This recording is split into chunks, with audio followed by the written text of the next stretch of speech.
To end this particular section, I want to take a look here at example 7, which highlights a problem that kind of incorporates all the stuff we've been talking about recently with this particular theorem related to differentiability and continuity. Suppose that we are actually told that this limit right here exists.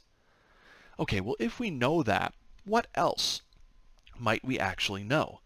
Specifically, based upon this information, where would the function f itself have to be continuous? Well, let's take a look here. First, I should probably recognize this limit. This is a very, very popular limit in that it's our derivative limit. So I could start to say that we know that this limit 1 plus h minus f of 1 over h, that's actually equal to my derivative with what value being plugged in. Well, it looks like there's no x's here. The value 1 has been replaced the value of x.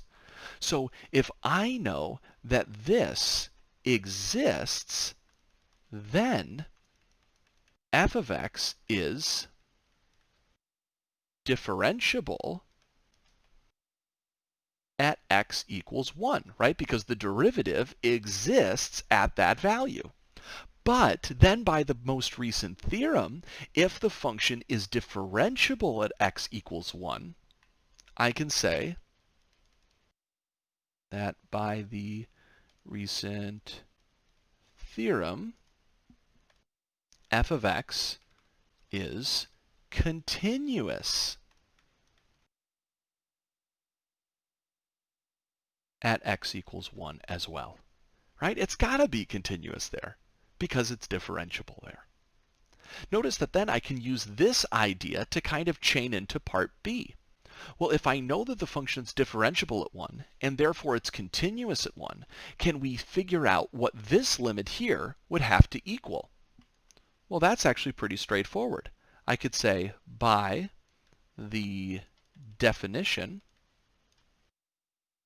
of continuity, the limit as x approaches 1 of f of x, if the function's again continuous, this has to be equal to whatever the heck f of 1 is.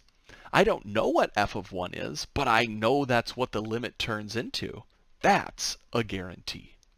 So I can start to see here that whenever I see the word differentiable, I should be able to kind of map these two ideas together. And of course, whenever I see the word continuous, I should be able to map these ideas together. And now those blue and red ideas are very connected. So this section takes some practice and some getting used to. And it's going to be very, very important, again, as always, that you go and you take a look at the worksheets associated with these sections and you practice, practice, practice. That is the #1 way to kind of boost your skills, to make sure that you're really understanding the ideas. Calculus and all of mathematics and really all of education is really about understanding ideas. Don't just try to figure out where to put numbers and letters on the page. Try to make sure that you're understanding the concepts of what we're talking about, and that will pay much more dividends into the future. It'll make future sections, chapters, and courses much, much easier.